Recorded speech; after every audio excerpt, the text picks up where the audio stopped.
చూసినావా ఇండియాలో? ఓకే,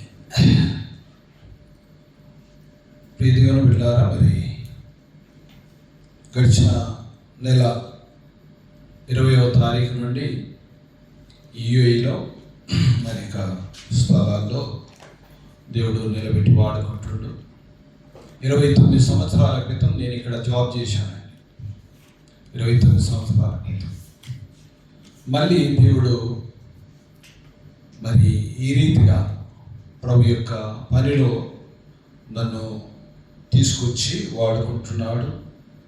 ఆ తండ్రి అయిన దేవునికి నేను ఎప్పుడు స్తుతులు చెల్లిస్తున్నాను, ఆయనకు కృతజ్ఞతలు చెల్లిస్తున్నాను.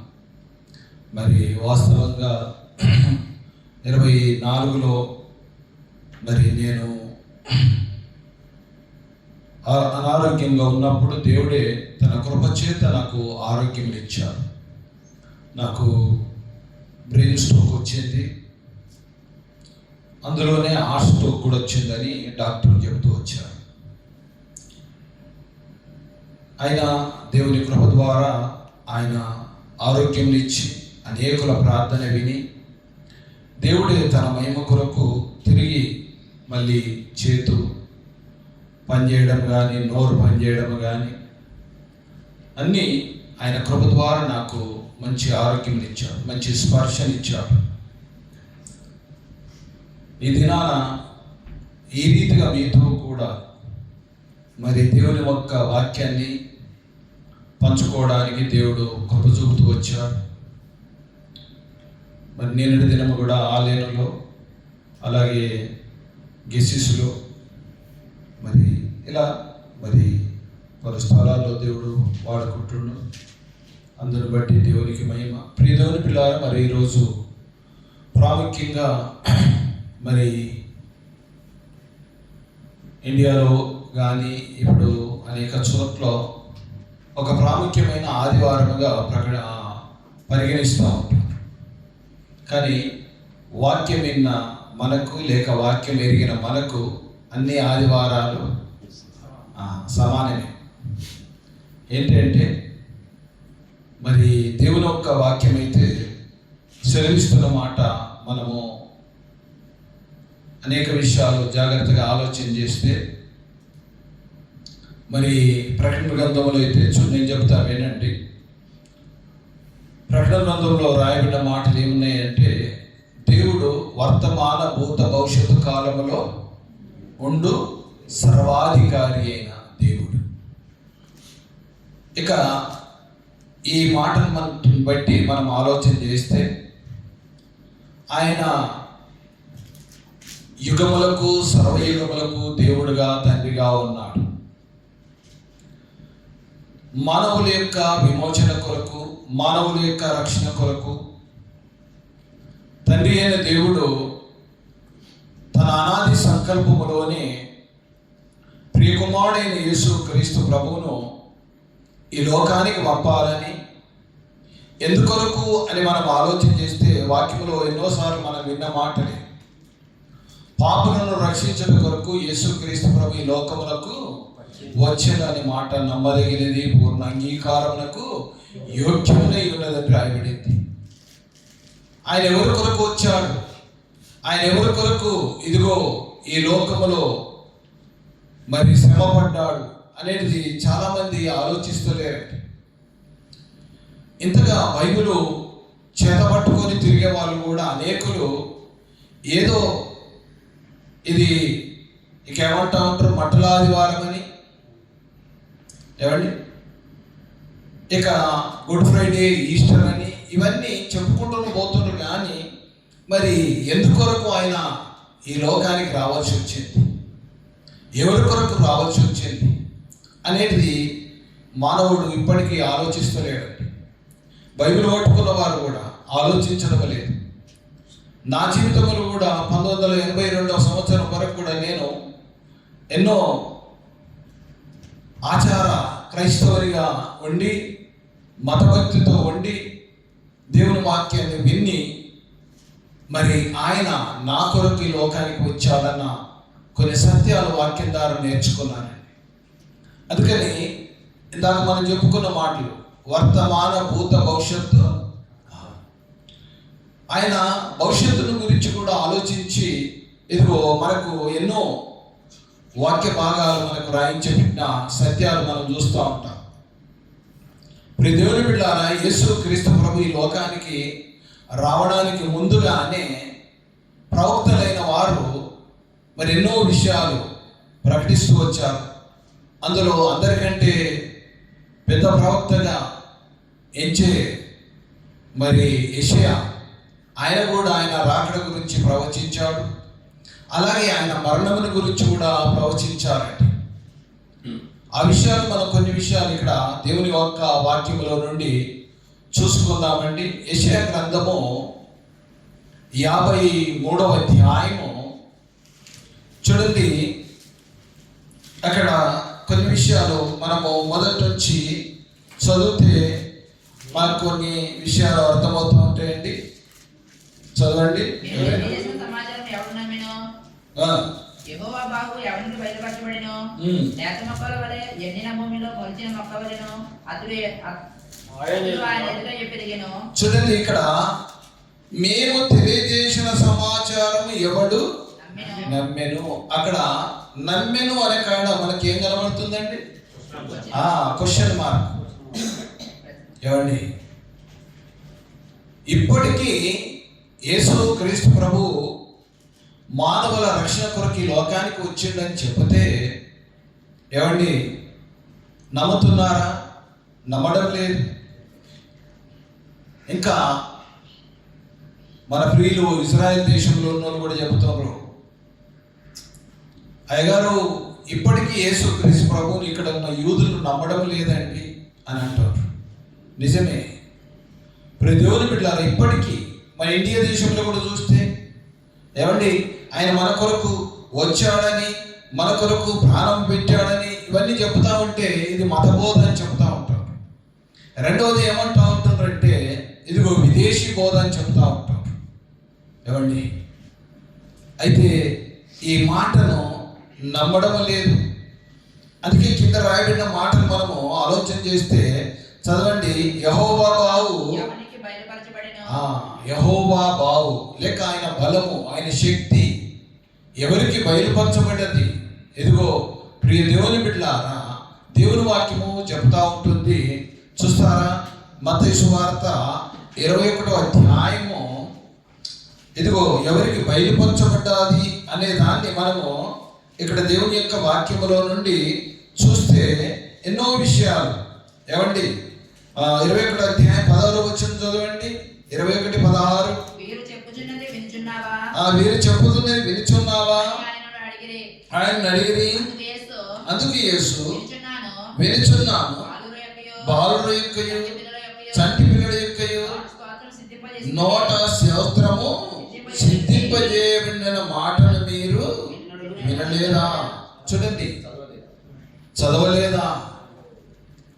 ఏమండి ప్రియ దేవుని బిడ్డలారా, ఇదిగో ఆయన యొక్క మరి బాహువు గురించి మరి ఎవరు విన్నారు అంటే చంటి పిల్లలు, బాలురు. ఏమండి ప్రియ దేవుని బిడ్డలారా, ఇదిగో ఆయన రాకడ గురించి మనము ఎన్నో విషయాలు మరి క్రిస్మస్ సందర్భంగా మాట్లాడుకుంటూ ఉంటాం. అయితే ఇప్పుడు ఈ సందర్భం ఏంటి అని అంటే ఇదిగో మనందరి కొరకు ఆయన ప్రాణం పెట్టబోతుంటాం. ఏమండి ఈ సందర్భం చదువుతున్నాం. ఇదిగో ఆయన యెరూషలేము వీధుల గుండా ఆయనను ఈ రోజు అనగా మంటల ఆదివారం అనే ఒక రోజు మనము అంటే మన పూర్వీకులు బైబిల్లో ఎన్నో విషయాలు కానీ దాన్ని ఈ విధంగా ఆచరించమని నేటి క్రైస్తవులకు ఏం చెప్పడం లేదండి. ఆయన ఏం చెబుతుండో చాలా మట్టుకు ఇప్పుడున్న క్రైస్తవులు చేయడం లేదు. అందుకే నేను ఎన్నోసార్లు చెప్తా ఉంటా, గుడ్ ఫ్రైడే అప్పుడు ఏమండి గుడ్ ఫ్రైడేలో ఇన్ని మాటలు 7 మాటలు మాట్లాడతారు కదా, మాట్లాడతారు. ఈడ కూడా అదే ఉందా? ఏమండి మన సంఘం లేదంట. ఓకే, మంచిది. ఏమండి కొన్ని సంఘాలలో ఎలా ఉంటుందంటే 7 మాటలు 7 మాట్లాడాలి. ఆ 7 మాటలలో ప్రథమమైన మాట ఒకటి ఉంటా ఉంటుంది. చెప్పగలుగుతారా?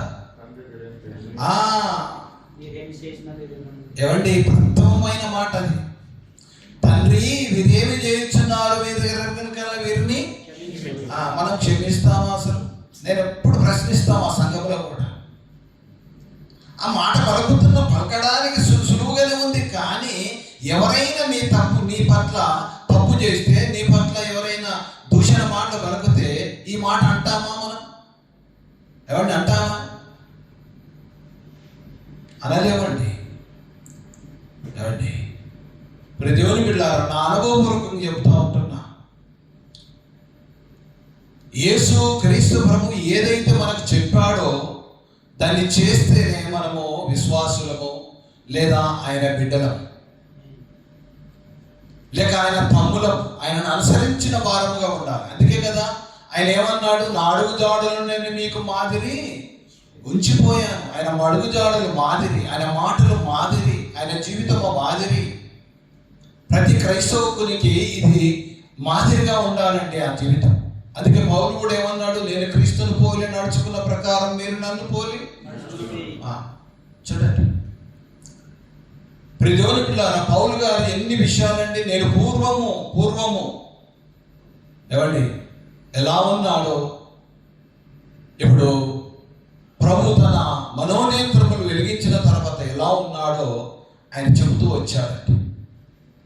అయితే ఇక్కడ మనం చూడవలసిన ప్రాముఖ్యమైన విషయాలు ఏంటంటే, జకర్యా 9:9 చదవండి. జకర్యా 9:9 చూడండి. అంటే ఆయన మరి ఏ విధంగా ఇక్కడికి రావడానికి మరి ఆయన మరి లేఖనాలు అనగా మరి ప్రవక్తల గ్రంథాలు చెబుతున్నాయో కొన్ని విషయాలు మనము చూద్దామండి. 9:9 సియోను నివాసులారా ఏమండి బహుగా. ఎందుకు ఇప్పుడు నేను ఇప్పుడు సియోను అన్నకాడ మన పేరు పెట్టుకుంటే చూడండి, ఎందుకు అనంటే మన విడుదల సమీపమైంది అండగా నీకు రక్షణ తీసుకురావడానికి కొరకు ఆయన వచ్చాడు. అందుకే సియోను నివాసులారా ఏం చేయమంటాడు, బహుగా చూడండి. కానీ సంతోషించేదానికి బదులు ఈ రోజుల్లో ఏం చేస్తూ ఉంటారు, ఏడుస్తూ ఉంటారు. ఏమండి, ఉపవాసాలు చేస్తూ ఉంటారండి. ఏమండి, మొన్నటి వరకు ఇవన్నీ ఉన్నాయి కదా, ఉపవాస తీర్చి లెంట్ డేస్. ఏమండి, ఇక మళ్ళా ప్రకటనలు కొన్ని చర్చిలలో బయట బోర్డులు కూడా పెడుతున్నాం. ఏమండి, 40 రోజుల ఉపవాస. అసలు వాక్యం చెబుతుంది నీవు ఉపవాసం ఉన్నట్టు చెప్పమన్నాడా? వాక్యం ఏదో చెబుతుందండి, ఒకసారి ఆలోచిద్దాం. దేవుడు ఏం చెబుతాడు, లేఖనాలు ఏం చెబుతున్నాయి, బైబిల్ ఏం చెబుతుంది? నీవు ఉపవాసం ఉన్నప్పుడు గదిలోనికి వెళ్ళి రహస్యంగా ప్రార్థన చేయమంటాడు. ఏమండి, నేను మొన్న ఎన్నో చూశాను. ఎడనా పోయింది అటు పోయా, మొత్తానికి అయితే పెద్ద ఫ్లెక్స్ పెట్టారు. ఏమని, శ్రమల దినాలు, లెంట్ డేస్ అని ఇవన్నీ. వాక్యం అయితే మనకు మత్తయి సువార్తలో మనం చూస్తుంటే ఎన్నో విషయాలు ఉన్నాయి. సరే, ఇప్పుడు ఇక్కడ మనకు ఏం చెబుతుందంటే, సియోను నివాసులారా బహుగా సంతోషించుడి, యెరూషలేము నివాసులారా ఉల్లసించుడి, నీ రాజు నీతిపరుడును రక్షణ గలవాడు. నీ రాజు. ఏమండి, నీ రాజు. ఏమండి, మన రాజు, రాజులకు రారాజు. ఏమండి, విధంగా నేను గడిచిన సంవత్సర క్రితము ఈ పగడాల ప్రవీణ్ ఆయన యొక్క మా యూట్యూబ్లో ఉన్న మాట ఒకటి చూసుకుంటే నిజంగా నన్ను ఆ మాట ఎంత కదిలించిందంటే, చాలా చాలా నన్ను కదిలించింది ఆ మాట. ఏంటిది? నీ రాజు. ఏమండి, కింగ్ అని ఆయన ఆయన ఆ వాయిస్ నాకు ఒక రకంగా నిజంగా ఆయన మన ప్రభువు ఏమై ఉన్నాడని. అందుకే నిన్నటి దినము కూడా ఒక మాట పరిశుద్ధాత్మ దేవుడు గుర్తు చేసిన విషయం ఏంటంటే, ఇదిగో ఆయన మన రాజు అయి ఉన్నాడు, ఆయన నీతిపరుడై ఉన్నాడు. అందుకే కదా పిలాతు ముందుకు తీసుకురాబడినప్పుడు ఈయనలో నాకు ఏ దోషము కనబడలేదు. ఏమండి, కానీ ఎవరిలో దోషం ఉన్నది? మనలో. ఏమండి, అందుకే ఇక్కడ ఎన్నో విషయాలు మనము చూడొచ్చు. ఇదిగో ఇక్కడ ఇంకా నీతిపరుడును రక్షణ గలవాడు దీనుడై గాడిద పిల్ల మీద ఎక్కి యెరూషలేమునకు వస్తున్నాడు, నీ యొద్దకు వచ్చుచున్నాడు. ఏమండి, ఇందాక నేను చెప్పాను కదా, ప్రవచనాలు ఇవి ముందే తెలియబడ్డాయి. ఆయన గాడిదనెక్కుతాడు, యెరూషలేము వీధి గుండా నడిపింపబడతాడన్న విషయాలు ఇదిగో ముందుగానే జకరియా గాని, ఇదిగో మరి యెషయా, ఇలా ప్రవక్తలు అనేకులు చెబుతూ వస్తున్నారు. ఎక్కడో ఒక చోట చిన్న మాట అయిన మనకు ఆయన రాబోతున్నాడు, ఆయన మరణము, ఆయన పునరుత్థానము, ఆయన జన్మము, ఇవన్నీ. అందుకే ప్రియ దేవుని బిడ్డలారా, యేసు క్రీస్తు ప్రభువు జన్మించిన తర్వాత ఇదిగో తూర్పు దేశపు జ్ఞానులు ఏం తీసుకొచ్చారు? మాకు తెలియదు అన్న అంటున్నారు. ఏమండి, బంగారము, సాంబ్రాణి, పోలము. ఏమండి, ఇదిగో బంగారమేమో ఘనతకు గుర్తుగా ఉంది, ఇదిగో సాంబ్రాణి ధూపము వేయడానికి, ఇదిగో పోలమేమో ఆయన మరణాన్ని సూచిస్తుంది. అంటే ఆ చేదు చిరక. ప్రజోలు బిడ్డారా, వాళ్ళు ఎరిగి ఏం చేశారంటే, ఇదిగో లేఖనాలు, అందుకే కదా ఆయన ఎక్కడ పుడతాడు అనేది వాళ్ళు తెలుసుకున్నారు. ఆ లేఖనాలను పరిశోధించే కదా ఆయనను వెతకడానికి వచ్చారు, ఆయన పూజించడానికి వచ్చారు. అయితే వారికి తెలుసు, ఇదిగో ఆయనకు ఇవి 3 అవసరమని. అందుకని ప్రియ దేవుని బిడ్డారా, ఆయన ఇదిగో ఇక్కడ గాడిద పిల్లని ఎక్కి నీ యొద్దకు వచ్చుచున్నాడు. చూశారా ప్రియ దేవుని బిడ్డారా? ఇక చూడండి, ఇందాక మనం చదువుకున్న ఆ మత్తయి సువార్త, మరి మనం ఇందాక చదువుకున్న మాట 21లో చూసాము కదా. ఏమండి, ప్రియ దేవుని బిడ్డారా, ఆయన మరి వచ్చిన విధానాన్ని మనం ఆలోచన చేస్తే అక్కడ కూడా ఇదే మాట రాయబడి ఉంటుంది. చూస్తారా?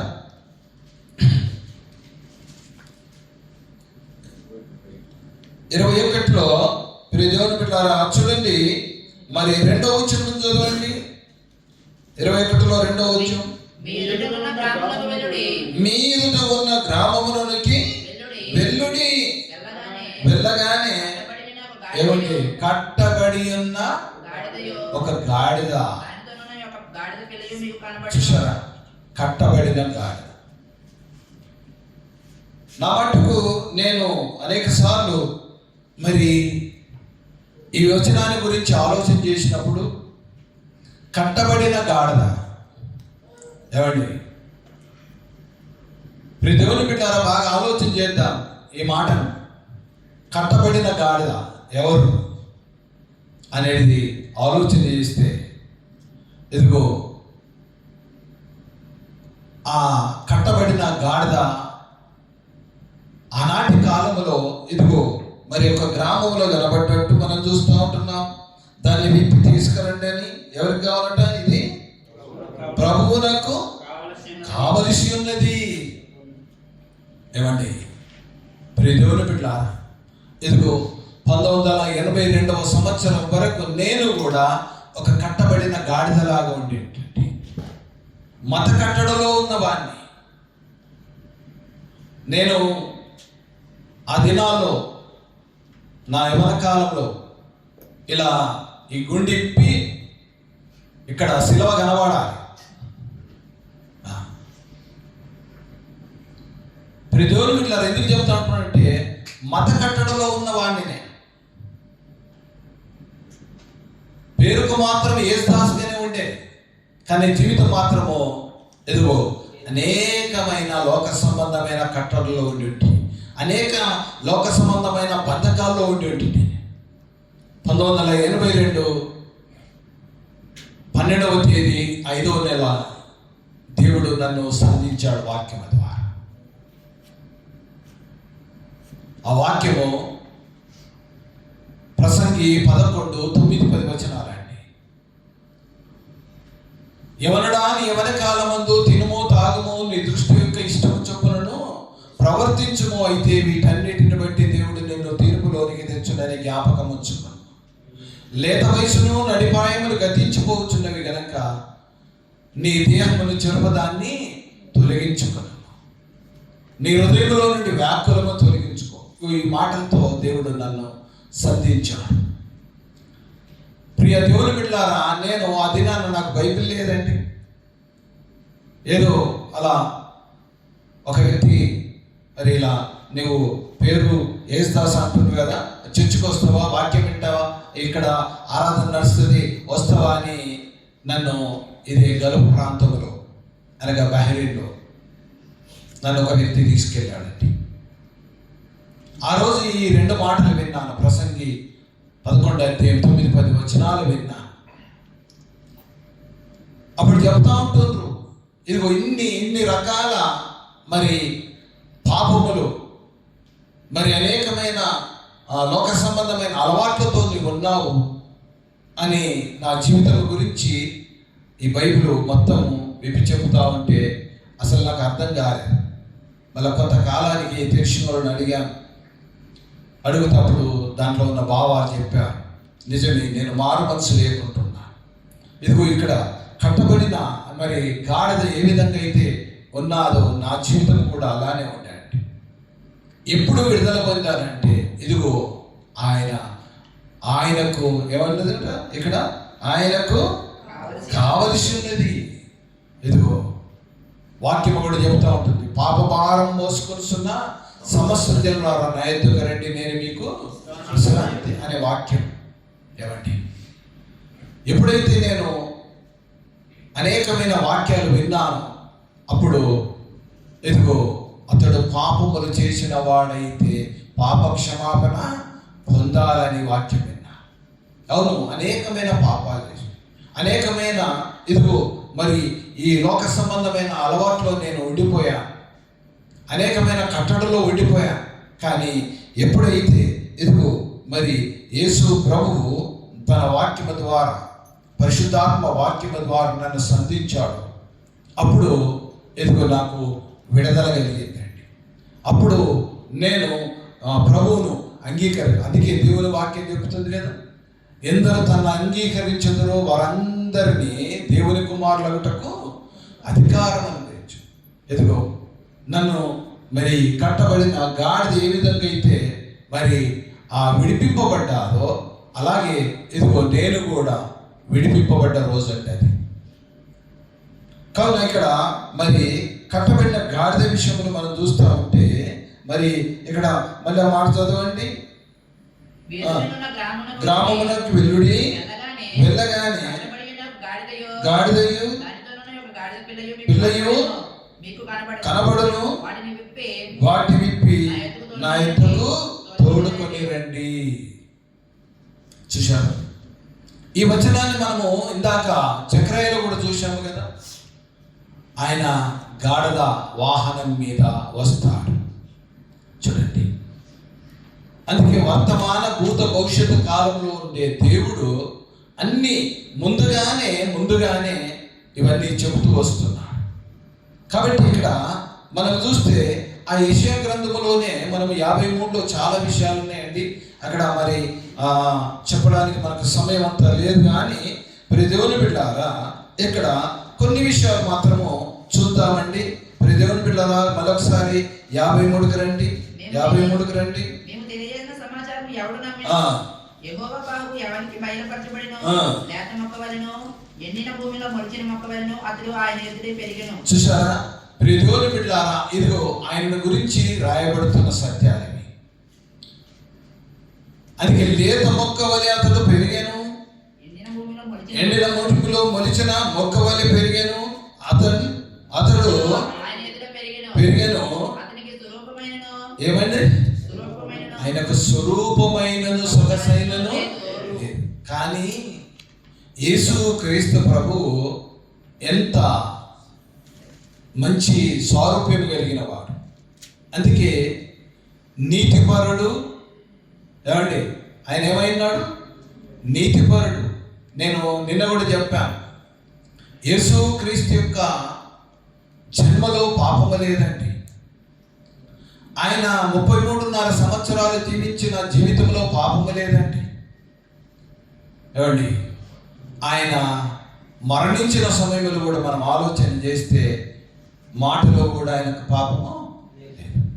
బాగా ఆలోచన చేస్తే ఆయన నీతిపరుడుగా వచ్చాడు. ఆయన ఇదిగో మరి స్వరూపము లేనివాడుగా ఆయన వచ్చాడు. అందుకే ఆయనను చూచంట అపేక్షించువాడినట్లుగా అతని యందు స్వరూపము లేదు. చూస్తాం. ఏమండి? ప్రియ దేవుని బిడ్డలారా, ఎక్కువ శాతంగా మనము ఇదిగో మరి లేఖనాలు బాగా ఆలోచన చేస్తే ఇదిగో ఆయన ఎంతో సౌందర్యవంతుడు, ఆయన ఎంతో సుందరుడు అని మనము వాక్యాలు చూస్తూ ఉంటాం. ఏమండి? యేసు క్రీస్తు ప్రభుకు ముంగుర్తుగా వచ్చిన వారు, యేసు ప్రభుకు ముందుగా ఉన్నవారు. ఏమండి? యేసు మరి ఆయన జీవితాన్ని బయలుపరిచిన ప్రవక్తలు కూడా కొందరు ఉన్నారు. అందులో ఒకటి మోషే, రెండోది యోసేపు. ఏమండి? వారు పుట్టినప్పుడు ఎలా ఉన్నారంట? ఏమని రాయబడింది లేఖనము? మోషే సుందరుడు అని రాయబడింది, యోసేపు సుందరుడు అని రాయబడింది. ఏమండి? ఎందుకంటే ఆయన యొక్క యేసు క్రీస్తు యొక్క జీవితాన్ని వాళ్ళు, లేక ఆయన యొక్క రాకడను గురించి, ఆయన యొక్క మరి ముందు విషయాలు, ఆయన ఈ విధంగా ఉంటాడు అనే సంగతులన్నీ వాళ్ళు తెలియజేశారు. కాబట్టి అలాగే యేసు క్రీస్తు ప్రభు కూడా సుందరుడిగా ఉన్నాడు. కానీ అంటే అలాంటి యేసు ప్రభు యొక్క స్వరూపం ఏమైపోయిందట? ఏమండి? చూడండి, ఇక్కడ మరి అతన్నట మనం చూసి మరి ఏమంటాడు? అపేక్షించినట్లుగా అతని యందు స్వరూపము లేదు. చూడండి, ఎందుకు స్వరూపము లేదు అని మనం ఆలోచన చేస్తే, ప్రియ దేవుని బిడ్డలారా, ఇదిగో మానవుడు చేసిన యొక్క తలంపులతో చేసిన పాపానికి ఏం చేయబడ్డదంటే ఆయన తల మీద ముళ్ళ కిరీటం. ఏమండి? ఇందాక మనం చూసుకున్నాం, ఈ రాజు ఏమండి దేని మీద వస్తుండట? గాడిద మీద వస్తుంది. కానీ మనం ఆలోచన చేస్తే, లోకరీతిగా మనం బాగా ఆలోచన చేస్తే, ఇప్పుడు ఉదాహరణకు మనకి ఇక్కడ ఉన్న షేక్ను అనుకుందాం, ఇక్కడ ఉన్న షేక్ను గాడిద మీద తీసుకొస్తే ఏమండి వస్తారా? ఏమండి? అది మన ఊర్లో ఉన్న సర్పంచ్ కానీ, ఏమండి మన ఊర్లో ఉన్న ఎమ్మెల్యే కానీ, ఆయన గెలిచిన తర్వాత ఎంత మంచి వాహనం పెడతారండి. చూడండి, ఒకసారి ఆలోచించండి. మన ప్రభువు, ఇదిగో మన రక్షకుడు ఏం చేయబెట్టాడంటే గాడిద మీద వచ్చాడు. అందుకే ఇక్కడ మనం ఆలోచన చేస్తే ఇదిగో ఆయనకు స్వరూపము కూడా లేదు. ఇదిగో రాజుకు బంగారు కిరీటం పెట్టాలి, కానీ ఏ కిరీటం పెట్టబడ్డది? ముళ్ళ కిరీటం. ఎందుకయ్యా అని ఆలోచన చేస్తే ఇదిగో మానవుడు తలంపులతో చేసిన పాపానికి అట్ట ఆయన తల మీద ముళ్ళ కిరీటం పెట్టారంటండి. చూడండి, ఇక చేతుల్లో మేకలు ఎందుకయ్యా అని అంటే ఇదిగో మన చేతులతో చేసిన పాపానికంట ఆయన చేతుల్లో మేకలు గుచ్చబడ్డాయండి. ఇక కాళ్ళల్లో మేకలు ఎందుకు అయ్యానంటే ఇదిగో నేను చేసిన పాపానికి, ఇదిగో మనం నడుస్తూ పోయి చేసిన పాపానికి ఇదిగో ఆయన కాళ్ళల్లో మేకలు కొట్టబడ్డాయండి.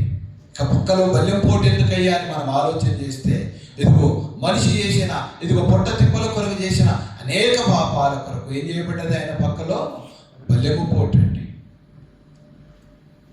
ఇక మనం ఆలోచన చేస్తే ఈ తల మీద ముళ్ళ కిరీటం పెట్టినప్పుడు ఆ రక్తమంతా చెందుతుంది లేక కారుతుంది. ఇప్పుడు స్వరూపం ఉన్నట్టేనా? ఏమండి, స్వరూపం లేదండి. ఆయన సొగసంతా పోయిందండి.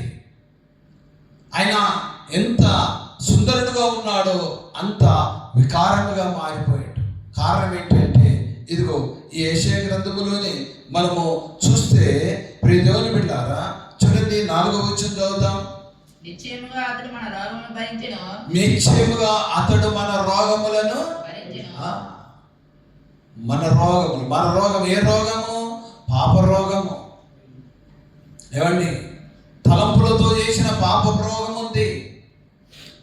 ఇక మనం ఎన్నో రకాల పాపాలు చేసిన ఆ రోగము. ఏమండి, అందుకే యేసు క్రీస్తు యొక్క రక్తము ఏం చెప్పబడ్డదంట? ప్రతి పాపమును కడుగుతుంది.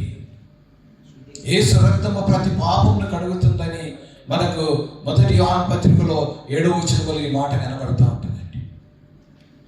ప్రియ దేవుని బిడ్డలారా, ఇదిగో అందుకే ఇక్కడ ఈ మాట చూస్తున్నాం. నిశ్చయంగా అతడు మన రోగములను భరించెను, మన వ్యసనములను వహించెను, ఆయనను మొత్తబడిన వానిగా దేవుని వలన బాధింపబడిన వాడు, శ్రమనందిన వానిగా అతన్ని ఎంచితిమి. చూశారు ప్రియ దేవుని బిడ్డలారా, మీకు మళ్ళీ టైం ఉన్నప్పుడు చదువుకోండి ఇదంతా. ఇక్కడ మనము చూస్తుంటే మరి ఎన్నో విషయాలు ఇవన్నీ ఆయన గురించి రాయబడిన మాటలు అంటూ ఉంటాయి. ఇక చివరిగా ఒక మాట చూసి నేను ముగిస్తానండి. ఏంటంటే ఇందులోనే 10వ వచనం చదవండి. 10వ వచనం అతన్ని నలగగొట్టుటకు యెహోవాకు ఇష్టమైనను. ఏమండి, అతనిది నలగగొట్టడానికి చూడండి. మీరు దేవుని బిడ్డ బాగా ఈ మాట మీద మీరు మనసు పెట్టండి. అతనిని నలగొట్టడానికి దేవునికి, తండ్రి అయిన దేవునికి ఇష్టమైపోయిందట. మరి మనల్ని ఏమండి, మనల్ని నలగొట్టడానికి దేవునికి ఇష్టము లేదు. ఏం చేశాడు? మనల్ని ఏం చేశాడు? లేదు. దేవుని వాక్యం ఉంది. ఏమండి, దేవుడు లోకమును ఎంతో, ఎవరు లోకం అంటే ఎవరు? మనమే కదా. ఏమండి చూడండి, మనల్నేమో ప్రేమించాడు, తన ప్రియకుమారుడైన యేసు క్రీస్తు ప్రభునేమో నలగొట్టాడు. ఏమండి, మానవులందరూ ఆ ఆదాము ద్వారా వచ్చిన మరణమును పొందుకొని మానవులందరూ ఇదిగో వివిధమైన పాపాలు చేసి నిత్య నరకానికి జారిపోతున్నారే అని అంట తండ్రి అయిన దేవుడు బాధపడుతున్నప్పుడు కుమారుడైన యేసు ఏమన్నాడంటే, తండ్రి నేనున్నాను, వారి నిమిత్తం నేను పోతా, నన్ను పంపు. ఏమండి, ప్రవక్తలు వస్తే ప్రవక్తల మాట వినలేదండి, దేవదూతలు వస్తే దేవదూతల మాటలు వినలేదండి ప్రజలు. ఏమండి, అందుకే యేసు క్రీస్తు ప్రభుని గురించి తండ్రి అయిన దేవుడు ఏమన్నాడంటే, ఇదిగో ఈయన నా ప్రియకుమారుడు, ఈయన మాట వినుడి. చూశారు, ఆయన మాట వింటే ఇదిగో ప్రియ దేవుని బిడ్డలారా, ఆనాటి కాలంలో ఉన్న ప్రజలందరికీ ఇదిగో కనువిప్పు కలిగిందండి. ఇప్పుడున్న ప్రజలు మాట వినడం లేదండి. ఏదో మతబోధ అనుకుంటున్నారు. కానీ ప్రియ దేవుని బిడ్డలారా, ఇదిగో మరి ఆయనను నలగొట్టాడు, నన్నేమో ప్రేమించాడు. చూసారా, ఆయనకి వ్యాధి కలిగజేశాడని రాయడండి. ఇక ఇలాంటి విషయాలు మనం ఎన్నో చూడగలుగుతాం. కాబట్టి ప్రియ దేవుని బిడ్డలారా, ఇదిగో లేఖనాలన్నీ ఏం చెబుతూ ఉంటున్నాయంటే, ఇదిగో ఆయన మన కొరకు వచ్చాడు, ఆయన నీ కొరకు నా కొరకు ఇదిగో ప్రాణము పెట్టాడు. వాస్తవంగానంట నేను పొందవలసిన ఆ శిలువ మరణం అండి. ఏమండి, ప్రియ దేవుని బిడ్డలారా, ఇదిగో ఆయన పొందాడు. ఇక చివరిగా ఒక మాట చూసుకొని ముగించుకుందాం. మరి ఎన్నో విషయాలు ఉన్నాయి మనము, కానీ లేఖన భాగాలను బట్టి మీరు కూడా మరి అనేక విషయాలు ధ్యానించిన వారు, చదివిన వారే. కానీ ఇంకొక మాట చూడండి, మరి కీర్తన గ్రంథము 45:11 వచ్చిన చదవండి. 45:11 వచ్చిన కీర్తన గ్రంథము 45:11 వచ్చిన. ఈ రాజు ఏమండి? ఈ రాజు నీ ప్రభువు, చూసారా? అతడు నీ సౌందర్యమును కోరినవాడు. అతనికి ఏం చేయాలట? మనం శిరసా వహించాలి. ఆయన మాటలు మనము అంగీకరించాలి. ఆయన మాటల ప్రకారంగా మనం నడవాలి. ఏమండి? ఈ రాజు నీ ప్రభువు ఏం చేస్తుండట? సౌందర్యము. ఏ సౌందర్యము? ఏమండి? ఈ లోకంలో ఉన్న బ్యూటీయా? ఈ సౌందర్యమా? కాదండి. ఏమండి? ఇదిగో ఆత్మీయత. ఏ సౌందర్యం అంటే ప్రేమ. ఏ సౌందర్యం అంటే మంచితనము. ఏ సౌందర్యం అంటే దీనత్వము, దయాళుత్వము, సాత్వికము, ఆశానిగ్రహము. ఏమండి? ఇది ఆయన కోరుతాడు. లోక సంబంధమైన సౌందర్యము కోరడం లేదు. ఏమండి? సౌందర్యం అంటే మనం ఏమనుకుంటున్నామంటే బ్యూటీ పార్లర్కి పోయి బాగా అలంకరించుకొని వచ్చేది సౌందర్యం అనుకుంటున్నా. ఏమండి? అది కాదండి. నేను చూస్తూ ఉంటున్నా, ఈ దుబాయ్లో కూడా మెన్స్ బ్యూటీ పార్లర్ అని రాయబడింది. ఇది కూడా ఉన్నదా అనుకుంటున్నా. లేడీస్ బ్యూటీ పార్లర్ చదివినా కానీ ఇక్కడ మరి ఇండియాలో అయితే లేదు. నా మట్టుకైతే దుబాయ్లో చదువుతున్నా. ఏమంటే మెన్స్ బ్యూటీ పార్లర్ చూడండి, మెన్స్ కూడా ఉందా? ఏమండి? దేవుని బిడ్డలారా, ఎందుకు చెప్తా ఉంటున్నానంటే చాలా మట్టుకు మనం ఏం చూస్తున్నామంటే ఈ లోక సౌందర్యాలు చూస్తున్నాం. ఏమండి? నేను ఎన్నో చూస్తూ ఉంటా, నా అనుభవాలు చెబుతూ ఉంటున్నా. ఏమండి? సౌందర్యం అంటే అది కాదండి. సౌందర్యం అంటే ఏంటిదంటే దేవుని యొక్క వాక్యము చదవడం, ప్రార్థించడం, ఆయన వాక్యానికి శిరసా వహించడమే సౌందర్యం అని నేను గుర్తించాను. అని మేము ముందు పెడుతున్నా. ఏమండి? సౌందర్యం అంటే అనేక విషయాలు అనుకుంటా ఉంటాం లోక సంబంధం. కానీ వాక్యం ఏం చెబుతుందంటే, ఇదిగో 2 పేతురు 3వ అధ్యాయం చూస్తే ఇక్కడ మరి ఆ విషయాన్ని చూసి మరి ముగించుకుందామండి. మరి మేము మరో చోటకు కూడా వెళ్ళాలన్నది. అలాగే మరి నాకు ఇచ్చిన టైం ఇంకొక 5 నిమిషాలు మాత్రమే ఉన్నది. ఏమండి? 3 ఏమండి చెప్తాను, క్షమించండి. మొదటి పేతురు 3వ అధ్యాయం. మొదటి పేతురు 3వ అధ్యాయం చూడండి. ఇక్కడ మరి 2వ వచనం చదివినా కూడా మంచిదే. అందువలన వాక్యములకు అవిధేయులైతే వారు భయంతో కూడిన మీ పవిత్ర ప్రవర్తనను చూచి వాక్యము లేకుండానే నడవడి వలన రాబట్టవచ్చును. ఇదిగో ఈ లోక సంబంధమైన సౌందర్యాన్ని గురించి చెబుతా ఉంటాడు. జనుడు అల్లుకుంటైనను, పెట్టుకుంటైనను, ధరించుకుంటైనను మీకు అలంకారముగా ఉండగా. చూడండి, అంటే ఇది మీరు అనుకోవచ్చు స్త్రీల గురించి కదా అనుకోవచ్చు. కాదండి, అందరి గురించి ఉండేది. ఏమండి? చాలా మందిని చూస్తూ ఉంటాం. పురుషులు కూడా, యవనస్తులు కూడా ఏం చేస్తూ ఉంటారు? అలంకారాలు చేసుకుంటలేరా? ఏమండి? ఈ చెవులకు పోగులు పెడుతున్నారండి, మళ్ళీ చేతిలో బైబుల్. అసలు ఇతని మారు మనసు ఉందా? ఏమండి? యేసు ప్రభువుని నమ్మిన వ్యక్తేనా? చూడండి, ఇలాంటి అలంకరణలు ఉన్నాయండి. ఇక నేను చూశాను, ఒక ప్రోగ్రాంకి వచ్చారు, ఇంత పెద్ద జడలండి. ఆడల్లా అని అనుకుంటే ఇవి వాయిస్తూ ఉంటారు. ఇప్పుడు దేవుని బిడ్డలారా, సభలకు వచ్చి మంచి వాయిద్యాలు వాయించి బాత్రూమ్ సైడ్ వెళ్ళి సిగరెట్లు తాగుతుండండి అలా. ఏమండి, నువ్వెందుకు వెళ్ళావు అనుకోవచ్చు. ఏమండి, నేను కూడా బాత్రూమ్ వెళ్దామని పోతే మంచిగా దెబ్బలు ఆగుతుంది. మళ్ళీ ఎట్లుంటుందంటే ఆ సౌందర్యాలు వాళ్ళని చూస్తూ ఉంటే, బ్రాస్లైట్లు వాళ్ళని చూస్తూ ఉంటే అమ్మో, అది కాదండి సౌందర్యం. వాయించడం సౌందర్యం కాదండి. యెషయా గ్రంథంలో రాయబడి ఉంటుంది, 14వ అధ్యాయం చదువుకోండి ఎప్పుడైనా.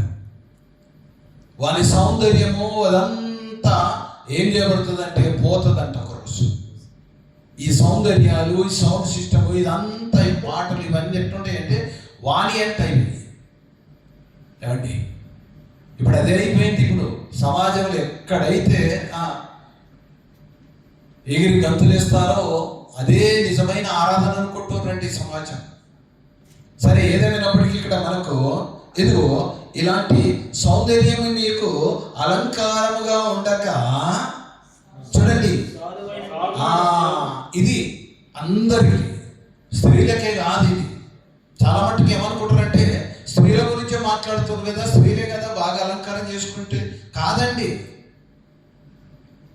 ఏం చెబుతాడు?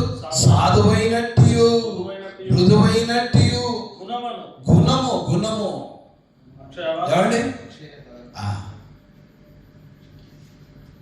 ఇదే దుబాయ్లో 29 సంవత్సరాల క్రితము హోలీ ట్రినిటీ చర్చిలో మీలాగానే నేను కూర్చుంటే నన్ను ముందుకు పిలుస్తా ఉన్నారు.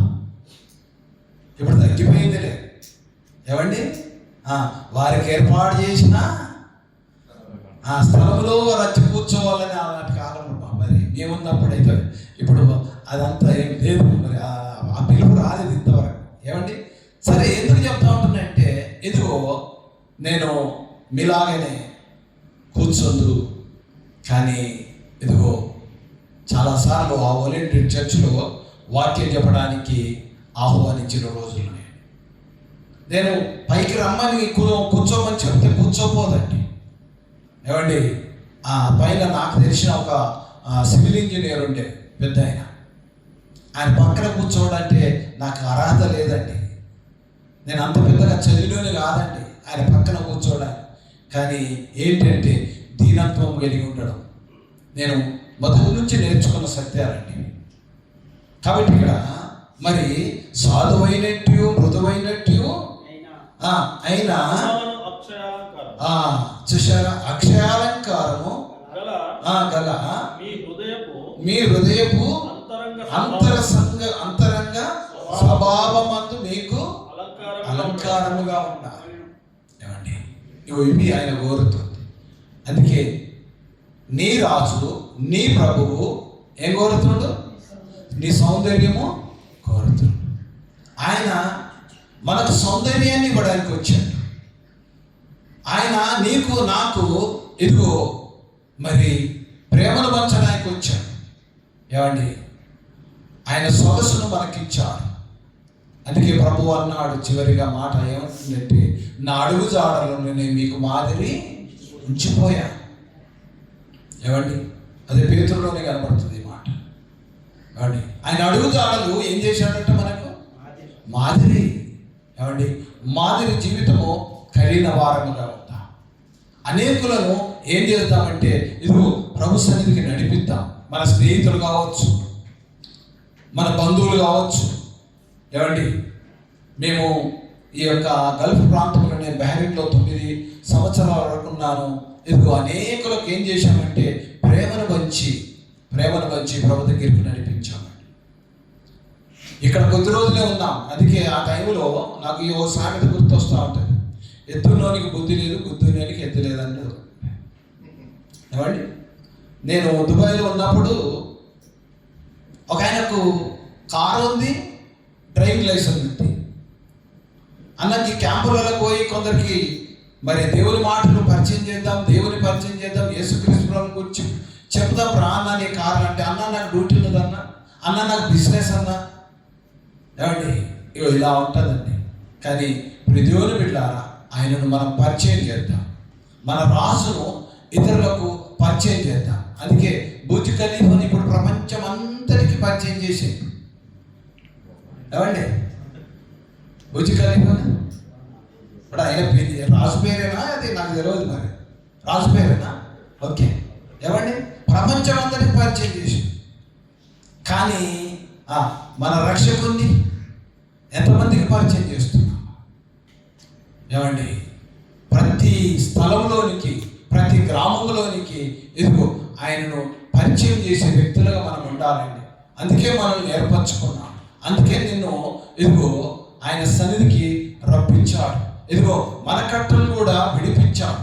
మనం కూడా ఒకప్పుడు ఇదిగో ఈ బానిసలంగా ఉన్న ఆ బానిస బ్రతుకును మనకు తీసివేసి ఇదిగో నిన్ను ఒక మరి స్వతంత్రుడిగా చేశాడు. అతి స్వతంత్రులుగా ఉండి మనం కూడా ఆ ప్రభువును రాబోయే దినాల్లో ప్రకటిస్తాం. అనేకులను ఇదిగో ప్రభు చెంతకు నడిపించే వారంగా ఉండాలని దేవుడు కోరుతున్నాడు. ఈ కొద్ది మాటలను ముగిస్తున్నాను. సమయం ఇచ్చినందరికీ